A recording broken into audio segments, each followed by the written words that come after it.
ఇక నియోజకవర్గాన్ని వదిలేసిన ఎమ్మెల్యే గురించి మీకు మాట్లాడాలా. వరంగల్లో అభివృద్ధి నిల్లు, ఈయన ప్రెస్ మీట్లే ఫుల్. అభివృద్ధిలో ఎక్కడ చూసినా కూడా పనులు నిల్లే. కానీ పేపర్ స్టేట్మెంట్లు, సోషల్ మీడియాలో ఎక్కడ చూసుకుంటే ఫుల్ ప్రచారాలు. ఇంకొకసారి ఈ వీడియో చూడండి. ఇక తెలంగాణలో వీళ్ళిద్దరు కూడా ఈయన చూస్తే నాకు నవ్వు వస్తుంది. ఎందుకో తెలుసా, ఎన్నికల టైంలో మనం గెలిచేటట్టు లేము అని తన ఇల్లును సైతం అమ్ముకోవడానికి సిద్ధపడ్డాడు కేఆర్ నాగరాజు గారు. ఒక లెక్కని చెప్పాలంటే ఆయనకు నాకు కొంచెం మంచి అనుబంధమే ఉంది. కొంచెం స్పోర్ట్స్ పరంగా కొంత అనుబంధాలు ఉన్నాయి, అది పక్కన పెట్టేస్తే కేఆర్ నాగరాజు గారు ఇవ్వడం మొదలుపెట్టిండు. ప్రతి ఊర్లోకి వచ్చి కాళ్ళు మొక్కుడు, ఏడుసుడు, మీకు దండం పెడతా, నాకు ఓటేయండి, ఒక్కసారి గెలిపించండి, ఈ పార్టీకి కొన్ని కోట్లు ఖర్చు అయిపోయినాయి, నేను గెలవాలి అని ఎక్కడ పోయినా కూడా ఏడుసుడు. ఇక సూసైడ్ స్టార్ లెక్క కొన్ని రాజకీయాలు ఉంటాయి కదా, యాస్టీస్ కేఆర్ నాగరాజు కూడా అదే కొంత చేసిండు. ఇక్కడ ఒకటి వర్ధనగూడ నియోజకవర్గం ఒకటి ఉంటుంది, దాని పక్కన డీసీ తండ ఉంటుంది. అక్కడ బొడ్రాయి దగ్గరికి వెళ్ళి ప్రమాణం చేసిండట, నేను అధికారంలోకి వస్తే మీకు ఏం కావాలని నేను చేస్తాను, మీరు ఏమైనా అడుగుడే లేటు చేసుడు దాంట్లో లేటు అని చెప్పిండట. కేఆర్ నాగరాజు ఇప్పటిదాకా డీసీ తండకు పోలేని పరిస్థితి, చక్కగా నియోజకవర్గాన్ని వదిలేసిండు. ఇక వరంగల్ నుంచి ఈ ఖమ్మం పోయే హైవే ఒకటి ఉంది, ఆ హైవే అయితే మట్టి రోడ్డు కన్నా అద్మానం అయిపోయింది. మొన్న వరదలు వచ్చినాయి, దానికి రోడ్లు కొట్టుకుపోయినాయి, మరమ్మతులు లేవు. అయితే ఇప్పుడు రేవంత్ రెడ్డి ప్రెస్ మీట్ పెట్టమని చెప్పిండట, పెట్టిళ్ళు. సబ్జెక్ట్ లేదు, అందులో దమ్ము లేదు, అందులో సోహి లేదు. ఒకసారి ఆ ముచ్చట్టు కూడా మీరు వినాలి. ఇక వినండి ఒకసారి.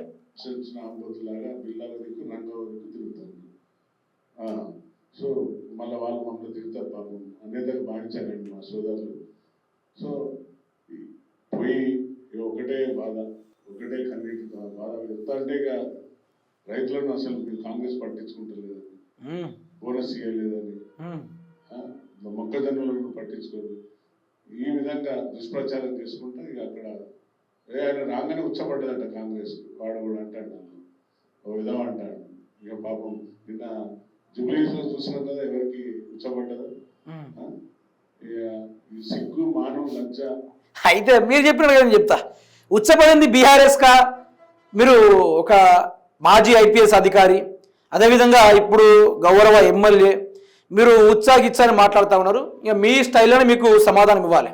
ఎందుకంటే బీఆర్ఎస్ పార్టీ 7 రోజుల రోడ్ షో పెడితే కాంగ్రెస్ ప్రభుత్వం దెబ్బకు రేవంత్ ఒక ముఖ్యమంత్రి స్థాయిలో ఉన్న మనిషి దిగొస్తాడా? ఎవరికి పడింది మరి ఉచ్చ ఎవరికి పడ్డది? ఒక్క కేటీఆర్, ఎవరైనా బీఆర్ఎస్ పార్టీ వర్కింగ్ ప్రెసిడెంట్, ఆయన వచ్చి రోడ్ షోలు చేస్తే నేను కూడా రోడ్ షో చేస్తానని ఉరుక్కుంటూ వచ్చింది. ఎవరికి పడి ఆయన కూడా రోడ్ షోలు పెట్టిండు. కేటీఆర్ అంతా స్పీచ్ ఇచ్చే దమ్ము లేదు అక్కడ జూబ్లీ హిల్స్లా. ఇక్కడ జూబ్లీ హిల్స్ ప్రజలు ఓటు అసలు కాంగ్రెస్ పార్టీకి వేయలేదు. అక్కడ ఓట్లు జరిగింది అన్ని దొంగ ఓట్ల, దాని గురించి మాట్లాడేదాన్ని కదా, ఎన్నికలే కాదు. ఒక లెక్కని చెప్పాలంటే ఉత్సవమైంది మాత్రం కాంగ్రెస్ పార్టీకి బాధ్యతగా పడింది. మీ స్టైల్ ఉన్న కేఆర్ నాగరాజు గారు, నేను దానికే సమాధానం ఇస్తా ఉన్నా. బాధ్యతగా మీకే పడింది, వేరే టోళ్ళకి పడలేదు. లాభం నడిచిపోయింది ఒక్కొక్కరికి. ఏ ఒక్కరు కూడా చక్కగా వచ్చి మీరు చేసిన దాని గురించి ఏమైనా మాట్లాడారు. ఇప్పుడుకైనా మీరు వీడియో రివిజన్ చేసుకోండి. అమ్మలు మేము ఈ 100 రోజులు పనిచేసామని ఒక్కలైనా మీరు ఆ స్టేజ్ మీద కానీ ఆ రోడ్ షోలో కానీ మాట్లాడింది ఒక్కడు చూపెట్టండి నాకు. లేదు, తడి లేదు, దమ్ము లేదు, స్థాయి లేదు, ఇచ్చింది చెప్పుకోవడానికి సిగ్గర్పిస్తూ ఉంది. అసలు చేస్తే కదా చెప్పడానికి. పడింది మాత్రం ఎవరికో ఇక్కడ ప్రజలకు బాగా తెలుసు, బాగా అంటే బాగా తెలుసు. ఇక రైతులు మేము పట్టించుకోలేదు అనుకో, ఏడ పట్టించుకోలో కేఆర్ నాగరాజు గారు. మొన్న రైతులు వర్ధనపేట తరపున కొందరు చనిపోయి ఆత్మహత్య చేసుకొని ఏడొచ్చినావు, ఏడ వచ్చి ఎవరిని పరామర్శించినావు? నీ అభివృద్ధి ఆడుంది కేఆర్ నాగరాజు గారు. మీ యొక్క భాగవతాలు కూడా కొన్ని రోజుల్లో బయటపడతాయి. మీరు కూడా వాటిని సగర్వంగా రోడ్డు బల్ల నేనే కదా వీడియో చేసిన, దాని గురించి ఇప్పటిదాకా పట్టించుకొని గొప్ప ఎమ్మెల్యే మీరు, గొప్ప ఎమ్మెల్యే. ఆగండి, జర ఆగండి, తొందరపడకండి, అన్ని బయట పెడదాం. ఇంకేమైనా ఉంటే బిల్లా రంగాలకు అన్ని తలుపులు పెట్టుకొని ఇంట్లో కూర్చోండి. మీరు సంపాదించిన ఆస్తిని ప్రొటెక్ట్ చేసుకోండి. స్వయంగా మీ మరదలే, మీ ఇంటి ఆడబిడ్డనే వచ్చి ఒక్కొక్క పేజీ రోజు ఒకటి రిలీజ్ చేస్తారు, మీ జీవిత చరిత్ర ఏంది అనేది, మీకు ఎక్కడెక్కడ దోసుకున్న ఆస్తులు ఉన్నాయనేది ఒక్కొక్క పేజ్ రిలీజ్ చేసుకుంటూ వస్తుంది. ఒక్కొక్క జిల్లా పోతుంది, ఒక్కొక్క పేజ్ రిలీజ్ చేస్తుంది. నేను ఖమ్మం పోయి మా గౌరవ మా తుమ్మల నాగేశ్వరరావు గారిని కూడా చాలా సీనియర్ నాయకులు. అలాంటి వాళ్ళని మీ వల్ల దూరం అయిపోయిండు. దూరం అయిపోవట్లో ఇవాళ పార్టీ దుస్థితి వచ్చిందని కూడా అంత క్లియర్ గా స్పష్టంగా చెప్తుంది. కానీ బిల్లా రంగాలు ఇంకా మేము తొడగొట్టి మీసాలు తిప్పుకుంటా వస్తాను. మీసాలు కానీ పాపం మీసాలు ఉన్నట్టు వేషాలు వేసుకొని తిరుగుతాడు. నిన్న వచ్చి వరంగల్లో ఏకదాటిగా ఒకటే సోది పెట్టి చెప్పాడు.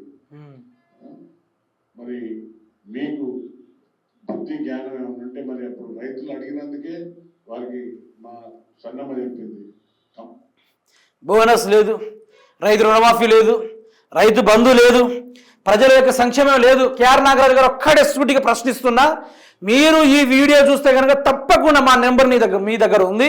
అవసరం అనుకుంటే ఎవరిని అడిగినా కూడా మన నెంబర్ ఇస్తారు. మీరు దానికి సమాధానం చెప్పాలి. తులం బంగారం ఇచ్చారా సార్? మీరు మీ కాంగ్రెస్ పార్టీ తరఫున తులం బంగారం ఇచ్చారా? మీరు వర్ధనపల్లి నియోజకవర్గం మొత్తం తిరిగి అక్కడ అవుపడుతున్న ఆడబిడ్డకి చదువుకి ఎంత కావాలో నేను పెట్టుకుంటా అన్నావు. మరి అట్లీస్ట్ ఒక డీసీ తన అబ్బాయికి స్పోర్ట్స్ స్పాన్సర్షిప్ కూడా డబ్బు లేని ప్రభుత్వం నీది. అది నువ్వు ఒక ఎమ్మెల్యే మాట్లాడుతూ ఉంటే గుర్తొచ్చింది ఈ టైంలో. 15,000 రూపాయలు ఆర్థిక సాయం చేయలేని ఎమ్మెల్యే, స్పోర్ట్స్ గురించి అవగాహన ఉన్న ఎమ్మెల్యే, మాజీ ఐపీఎస్ అధికారి, అన్నీ తెలిసినా కూడా ఆర్థిక సాయం చేయాలని గొప్ప నాయకుడు. మొదలు ఈ యొక్క హైవేని, ఏ హైవే అవుతుందో ఆ హైవేని మీరు బ్రహ్మాండంగా రోడ్లు వేయించండి. పర్వతగిరి నుంచి ఇల్లందరికి పోయే రోడ్డు ఒకటి ఉంటుంది, దాన్ని రోడ్లు వేయించండి. ఆ నెల్లవెల్లి నుంచి లేబర్తికి పోయే రోడ్డు, ఆ రోడ్డు కూడా అద్మానంగా ఉంది. ఆ రోడ్డుని కూడా బ్రహ్మాండంగా కన్స్ట్రక్షన్ చేసే ప్రయత్నం చేయండి. ఇన్ని ఉన్నాయి, ఇన్నేసి ఉన్నాయి. మీకు దమ్ముంటే వాటి మీద చేయండి. అంతేగాని పనికిరాని మాటలు. ప్రజలకు పనికొచ్చేట్టు చెప్పండి. ప్రజలకు ఏదైనా పనికొచ్చేది ఏమైనా ఉంటే అది ప్రెస్ మీట్ పెట్టాలా. మేము ఇది ఇస్తున్నాం, మేము సంతోషపడుతున్నాం అది చెప్పాలి. కానీ మొన్న వాళ్ళు అట్లా అన్నారు, నిన్న వీళ్ళు ఇట్లా అన్నారు. ఏంది పనికిరాని మాటలు? ఏంది అది? ఏమైనా పనికొచ్చే మాటలేనా? ఏమైనా ఉందా ఆ మాటలో దమ్ము గీమ్ ఏమైనా ఉందా? అన్ని బోగస్ మాటలు, బద్నాం మాటలు. ఒకరిని బద్నాం చేసుడు తప్ప చేసేదే ఉండదు.